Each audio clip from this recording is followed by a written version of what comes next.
Hey guys, welcome back to my channel. If you're new here, my name is Hassan Kigo, a chemical engineering graduate from Russia. Yes, in this video, we're going to talk about top skills for engineers. Yes, I've been a graduate for a while now and I've been applying to a lot of companies, and there are some skills that keep popping up here and there. I can even show you some screenshots. So I have a very good idea of what they're looking for. So if you're in school or you're a fresh graduate and you have some time, you should watch this video because I'm going to share with you some skills that you need to pick up so that you can be ahead of other applicants, so that you can stand out and use your time effectively in building some of these skills. And if you stick with me to the end, there will be a book recommendation. Yes, I believe that whether you're a student, a graduate, or you're already working, this book will show you what separates the top performers and the rest. So stick around to the end, I'll share the book with you. Now let's get into it. The skills that you really need to develop. Number one, soft skills. These are non-negotiable. You know, soft skills like being a team player, communication, problem solving, adaptability and resilience, creativity and innovation. These are all soft skills. Now let's talk about being a team player. For example, you see all these competitions that you go into, or you're working in the lab in groups, or you're playing even a sport. These can all help you develop your team work skills, to be honest. And this is very vital in the job industry. Whenever I'm applying for a job, I keep seeing being a team player, or you see teamwork, or something relating to being a team member in the description of the job. So if you're able to develop this skill, it will come in handy for you. The next one is communication. No matter how good you are in what you're learning in your engineering course, it's very important for you to be able to communicate it.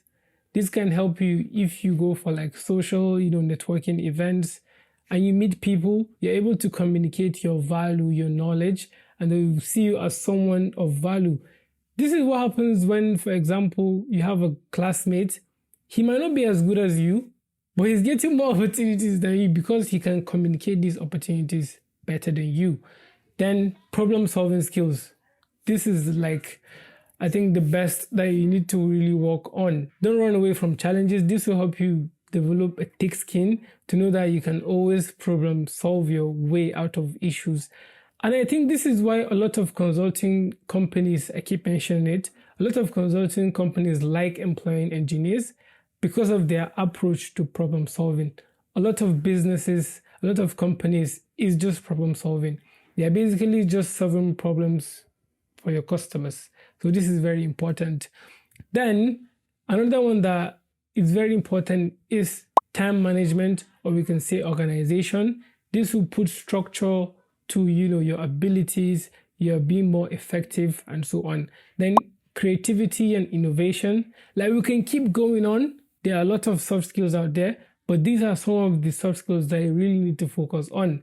When I'm talking about creativity and innovation, in an age like this, where we have AI, that sort of levels the playing field.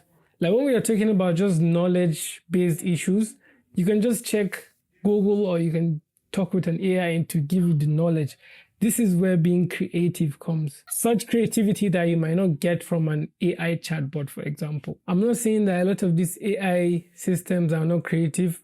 They are getting better day by day. Grok 3 just released, I think yesterday or so on.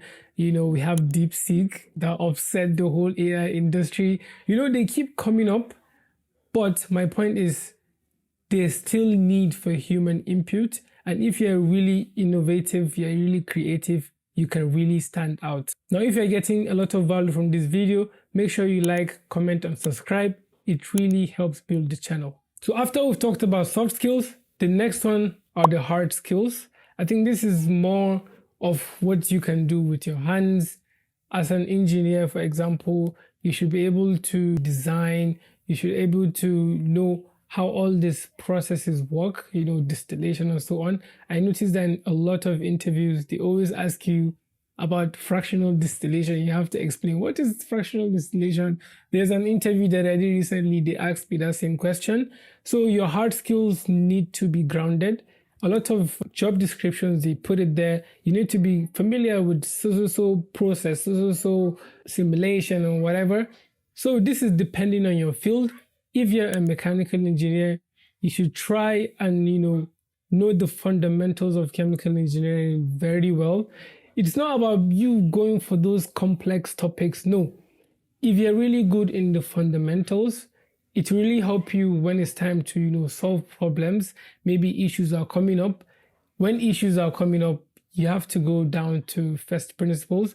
This is one of the teachings of Elon Musk. This is how he approaches things, just from the base level, and he goes up from there. So for a chemical engineer, you need to know process simulation, process optimization, for example. You need to know, like I mentioned, distillation. These are all separation processes. You just need to be familiar with all of this. So the soft skills will be like the first layer about you. This is what people see. When you're communicating, when you're, being a team player, this is what people see. While the hard skills, people also see you doing it, but it's more like inside. These are the things that you can do. Actually, this is like where you can produce results for any team that you're working on. So now that we've talked about all the skills that you need to pick up, I'm sure you're wondering, how do I pick them up? How do I become a leader, for example? How do I become adaptable and resilient? There are a lot of ways that you can pick up the skills, but the easiest one of them is just by doing, by practicing them, by getting in situations where you develop the skills. Number one, we can say by going for internship. When you go for an internship in a company that hires engineers, for example, you're going to pick up the hard skills and the soft skills. This is where you repeat. Don't worry, I'll talk about this a bit later in the book recommendation. There's this concept of deliberate practice. If you're always practicing something with feedback, it helps you get better at it quickly. So the best way to learn this skill is by doing. I mentioned internship. Another way to develop these skills is through volunteering. In volunteering, you're working with teams, people from all over the place. So it helps you become a team player. It helps you develop your leadership skills, because you might be responsible for some task that needs to be, taken. It helps you collaborating with people, problem solving too, because issues keep coming up when you're volunteering. How do we, resolve this issue? There are 60 guests and we only have 40 chairs. So how are we going to satisfy the other people? You have to think outside the box. Okay, should we order more chairs? Should we do this? Should we do that? This is like problem solving in action. This is a simple example that you might face if you're volunteering for an event, for example. Another way that you can develop these skills is by taking courses.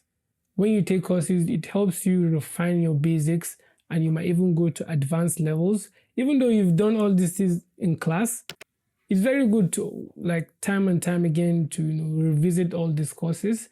I think I made a video where I talked about some sites where you can increase your engineering knowledge. I think I'll put it up there. Make sure you check it out.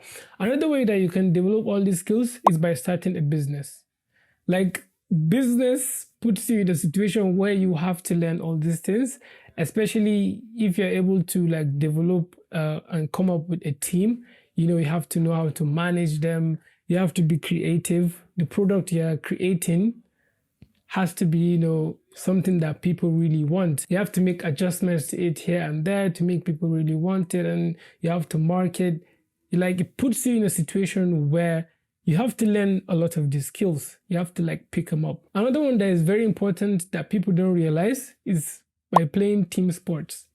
To be honest, all those team sports that you're playing, it helps you develop a lot of soft skills, like being a leader, like being creative, like being a problem solver, because as you're playing sports, you're dealing with the opponents. Okay, how do we score them? How do we, work together and achieve a goal? How do we win this match? So if you're always playing team sports, it develops your soft skills without you even knowing. Now, the notion of talent is overshadowed by deliberate and focused development. Now, this leads me to the book recommendation that I mentioned earlier.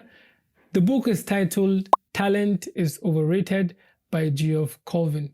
This book completely changes how we think about success.